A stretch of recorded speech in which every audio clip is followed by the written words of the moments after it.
അങ്ങനെ നമ്മുടെയൊക്കെ പ്രാർത്ഥന ഫലിച്ചു. പ്രാർത്ഥന ബിഗ് ബോസ് കേട്ടു. ഇനി തൊട്ട് വീക്ക്ലി ടാസ്ക്, അതെ ഇത് ചലഞ്ച് ടാസ്ക് അല്ല, വരാൻ പോകുന്നത് അലക്ക് കമ്പനി ടാസ്ക്. ദൈവമേ, മഹാഭാരത യുദ്ധം നടക്കാൻ പോകുന്നതാ തോന്നുന്നത്. എന്ത് വേണോ ചെയ്യാന്നൊക്കെ പറയുന്നുണ്ട്. ഇവര് ചെയ്യോ ഇല്ലെന്ന് അറിയത്തില്ല. അലക്ക് കമ്പനി ടാസ്ക് ഇന്നലെ കമന്റ് ബോക്സിൽ എല്ലാരും പറഞ്ഞ കാര്യമാണ്. ബിഗ് ബോസ് അത് കേട്ടു. പക്ഷേ ഇതിന്റെ ആഫ്റ്റർ എഫക്ട് എന്താന്ന് എനിക്കൊരു പിടിയില്ല. അടുത്ത പവർ ടീമിനെ അല്ല, അടുത്ത ക്യാപ്റ്റൻ ആരാണെന്ന് തെരഞ്ഞെടുക്കുന്ന ടാസ്ക് ആണിത്. അതെ, എല്ലാവർക്കും നമസ്കാരം. ഞാൻ നിങ്ങളുടെ സ്വന്തം രേവതി. വീഡിയോ ആദ്യമായിട്ട് സബ്സ്ക്രൈബ് ചെയ്യണം, ലൈക്ക് ചെയ്യണം, കമന്റ് ചെയ്യണം. അടിമുടി മാറ്റം. നമ്മൾ ഇന്നലെ പറഞ്ഞായിരുന്നു, മീറ്റിംഗ് ഡിസ്കഷന് കണ്ട് മടുത്തു. നമുക്ക് ഈ പവർ റൂം ചലഞ്ച് ടാസ്ക് അല്ല വേണ്ടത്, അത് വേറെ നടത്തിക്കോ. നമ്മുടെ വീക്ക്ലി ടാസ്ക്, ബിഗ് ബോസിന്റെ വീക്ക്ലി ടാസ്കുകൾ നമുക്ക് തിരിച്ചു കിട്ടണം എന്ന് പറഞ്ഞ നമ്മുടെ അപേക്ഷ കേട്ടിരിക്കുകയാണ്. അതെ, അലക്ക് കമ്പനി ടാസ്ക്. എന്തും നടക്കും, എന്ത് സംഭവിക്കാം. മഹാഭാരത യുദ്ധത്തിലുള്ള തയ്യാറെടുപ്പ് പോലെയാണ് വീട്ടുകാരോട് തയ്യാറെടുത്തുകൊണ്ടിരിക്കുന്നത്. മാത്രമല്ല ബിഗ് ബോസ് പറഞ്ഞിരിക്കുകയാണ്, അപ്പുറത്തെ ടീമിന്റെ വസ്ത്രങ്ങൾ നിങ്ങൾക്ക് എങ്ങനെ വേണോ കേടുവരുത്താം. കേട്ടല്ല? പിന്നെ കൂട്ടത്തല്ല് ഉണ്ടാക്കാൻ നോക്കുകയാണെങ്കിൽ നിങ്ങൾക്ക് എന്ന് ബിഗ് ബോസ് നിങ്ങൾ കൂട്ടത്തല്ല് ഉണ്ടാക്കാൻ വേണ്ടിയിട്ടാണ് ഇത് ബിഗ് ബോസ് ചെയ്യുന്നത് എന്ന് നിങ്ങൾക്ക് തോന്നുകയാണെങ്കിൽ നിങ്ങളുടെ തോന്നലല്ല, സത്യമാണ്. കൂട്ടത്തല്ല് ഉണ്ടാക്കാൻ വേണ്ടി തന്നെയാണ് നമ്മൾ ചെയ്യുന്നത്. കാര്യം ഇത്ര ആഴ്ചയൊക്കെ ഇനി കളിക്കണ്ടേ എന്നാണ് ബിഗ് ബോസ് പറയുന്നത്. കാര്യം പറഞ്ഞുതരാം. എല്ലാം ഫുൾ കൺഫ്യൂഷൻ ആയിരുന്നു കേട്ടോ. പക്ഷെ കുഴപ്പമില്ല. ഇനി വരാനിരിക്കുന്നത് ക്യാപ്റ്റന്റെ അധികാരം വർദ്ധിപ്പിക്കുന്ന ദിവസങ്ങൾ. അപ്പൊ ജാൻമണി മിക്കവാറും ഒന്നെങ്കിൽ ജാൻമണി ഇറങ്ങിപ്പോവും, അല്ലെങ്കിൽ വീട്ടുകാർ ഇറങ്ങിപ്പോകുന്ന അവസ്ഥയാണ്. അപ്പൊ ജാൻമണിയുടെ പവർ വർദ്ധിക്കാൻ പോവുകയാണ്. ക്യാപ്റ്റൻ തിരഞ്ഞെടുക്കുന്നത് പവർ ടീമിനെ. തീർന്ന് ക്യാപ്റ്റൻ ആണ് തിരഞ്ഞെടുക്കുന്നത് പവർ ടീമിനെ. മിക്കവാറും ഋഷിയുടെ ടീമിനെ ആയിരിക്കും അടുത്ത് പവർ ടീമായിട്ട് തിരഞ്ഞെടുക്കാൻ പോണത്. ഇപ്പൊ തന്നെ ഞാൻ പറയാം, 4 ടീമും മത്സരിക്കും. നമ്മൾ ഇന്നലെ പറഞ്ഞ പോയിന്റ്, 3 ടീമല്ല 4 ടീം മത്സരിക്കും. അത് മാത്രമല്ല 3 ദിവസം കഴിയുമ്പോൾ ഏറ്റവും കൂടുതൽ പോയിന്റ് കിട്ടിയ ടീമിൽ നിന്ന് ഒരാൾ ക്യാപ്റ്റൻ ആകും. പവർ ടീം അല്ല, ഏറ്റവും കൂടുതൽ പോയിന്റ് കിട്ടിയ ടീം മത്സരിക്കും. എന്നിട്ട് അതിന്ന് ഒരാൾ ക്യാപ്റ്റൻ ആകും. പവർ ടീം അല്ല. ഓക്കെ, അടുത്ത പവർ ടീമിനെ ക്യാപ്റ്റൻ ചൂണ്ടിക്കാട്ടും. വസ്ത്രങ്ങൾ നന്നായിട്ട് അഴുക്ക് കളഞ്ഞ് കഴുകി ഉണക്കി, അതിൽ എന്തെങ്കിലും കേടുപാടുകൾ ഉണ്ടെങ്കിൽ അതിനെ സ്റ്റിച്ച് ചെയ്ത് തുന്നി അതിനെ നന്നായിട്ട് വടിവൊത്ത് നന്നായിട്ട് തേച്ച് മിനുക്കി എടുക്കണം കേട്ടോ. അതാണ് ജോലി. ടീമിന്റെ നേട്ടത്തിനോടൊപ്പം വ്യക്തിഗത നേട്ടങ്ങളും ഉണ്ട്. ബസർ അടിക്കുമ്പോൾ ഓടിച്ചെന്ന് ഇഷ്ടം പോലെ തുണി അങ്ങ് എടുത്തോളണം. കേടുപാടുള്ള തുണികളൊക്കെ തുന്നിച്ചേർക്കണം. അപ്പൊ സൂചി നൂലും കരുതണം, തരും, അത് എടുത്തു വെച്ചോണം. പവർ ടീം ടണൽ ടീമിന്റെ ക്വാളിറ്റി നോക്കണം. ടണൽ ടീം നെസ്റ്റിന്റെ ക്വാളിറ്റി നോക്കണം. നെസ്റ്റ് ഡെന്നിന്റെ ക്വാളിറ്റി നോക്കണം. ഡെന്ന് പവർ ടീമിന്റെ ക്വാളിറ്റി നോക്കണം.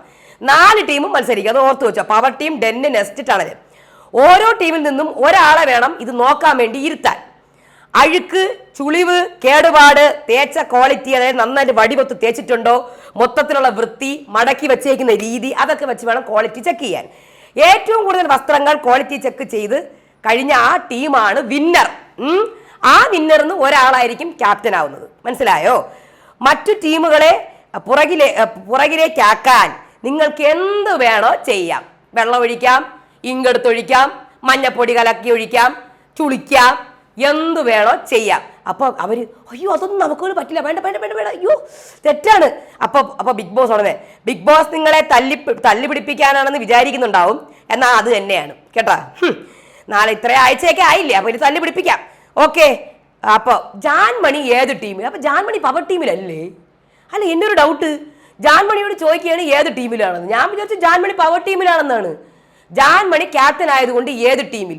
അപ്പൊ ജാൻമണി ഡെന്നിന്റെ ടീമിലേക്ക് അങ്ങ് കയറി. അപ്പൊ നിങ്ങൾക്ക് ഊഹിക്കുക, അടുത്ത പവർ ടീം മിക്കവാറും ജാൻമണി തിരഞ്ഞെടുക്കുന്നത് ഋഷിനെ അൻസിബേനെ ആയിരിക്കും. ഓക്കെ, ഇത് ക്യാപ്റ്റന് വേണ്ടിയിട്ടുള്ള മത്സരമാണ്. ഇതാണ് അലക്ക് കമ്പനി ടാസ്ക്. അയ്യോ എന്ന് എന്തൊക്കെ നടക്കുമെന്ന് കണ്ടറിയാം. നോക്കാം നമുക്ക്. പിന്നെ വേറെ കാര്യങ്ങൾ, വീട്ടിൽ നടന്ന കാര്യങ്ങൾ, അർജുനും ഗബ്രിയും ജിൻഡോ തൂത്തോണ്ടിരുന്നപ്പോഴത്തേക്കും കുറെ പോയി ട്രിഗർ ചെയ്യുന്നുണ്ടായിരുന്നു കേട്ടാ. ഉരുകി പോയവരെ എന്നൊക്കെ പറഞ്ഞ് പാട്ട് പാടുന്നുണ്ട്. ജിൻഡോനെ ട്രിഗർ ചെയ്യാനൊക്കെ നോക്കുന്നുണ്ട്. ജിൻഡോ ഇത്ര സത്യസന്ധമായി കള്ളം പറയുന്ന ഒരു ജിൻഡോനെ ഞാൻ ജീവിതത്തിൽ കണ്ടിട്ടില്ല. അല്ല, ഒരു വ്യക്തിനെ സത്യസന്ധമായ കള്ളം, പാവം, എന്തൊരു പാവമായ കള്ളം പറയുന്ന ജിൻഡോ ആ രീതിയിൽ കേട്ടാ. ജാസ്മിനും ഗബ്രി പറയുന്നുണ്ട് വല്ലപ്പോഴും ഒന്ന് കുളിക്കണം കേട്ടാ. പിന്നെ നീ തുപ്പിയത് മാറ്റി വെക്കണമായിരുന്നു. അപ്പൊ ജാസ്മിൻ, ഞാൻ തുപ്പിയത് എങ്ങനെയാണ് ഞാൻ മാറ്റി വെക്കും? ഒത്രയും പേരുടെ ചായ ഞാൻ തുമ്മി എന്ന് പറഞ്ഞ് എടുത്ത് കളയാൻ പറ്റുമോ? എന്നാ പിന്നെ ഈ പറഞ്ഞവർ തന്നെ എന്നെ കൊല്ലും. എനിക്ക് അവിടെ നാറ്റം, മണപ്പിച്ചു നോക്ക്. അപ്പൊ ഗബ്രി ഇപ്പൊ പ്രേരണ സ്മെല്ലാണ്, പക്ഷേ നാറ്റം ഉണ്ട് എന്നൊക്കെ പറയുന്നുണ്ട്. അർജുൻ ഇവിടെ കരയാണ്, മറ്റൊന്നും കൊണ്ടല്ല. ഇവിടെ ഹെൽത്തിന്റെ ഇഷ്യൂ എടുത്തിട്ടെന്നൊക്കെ പറഞ്ഞിട്ടാണ് കരയുന്നത്. മാത്രമല്ല ജാൻമണി വേർതിരിവ് കാണിച്ചു തുടങ്ങി, ഫേവറിസം. അർജുന്റെ മുന്നിൽ ഇരുത്തി ഋഷിക്ക് കൊടുക്കുക. അപ്പം അർജുൻ പറയുന്നുണ്ട്, എനിക്ക് പുള്ളിക്കാരുടെ ഫിനാൻഷ്യൽ പ്രശ്നങ്ങളൊക്കെ അറിയാം, അതുകൊണ്ട് പുള്ളിക്കാരി മുന്നോട്ട് പോകണമെന്നാണ് ഞാനും ആഗ്രഹിക്കുന്നത്, പക്ഷെ ഇങ്ങനെയൊന്നും പെരുമാറരുതെന്നൊക്കെ. ഇവിടെ ജാൻമണി മെഡിറ്റേറ്റ് ചെയ്യാനൊക്കെ നോക്കുന്നുണ്ട്, പക്ഷെ നടക്കുന്നില്ല. ഡെന്നിൻ റൂമിലിരുന്നാണ്, അവിടെ എല്ലാവരും കൂടെ കയറി വരുന്നുണ്ട്.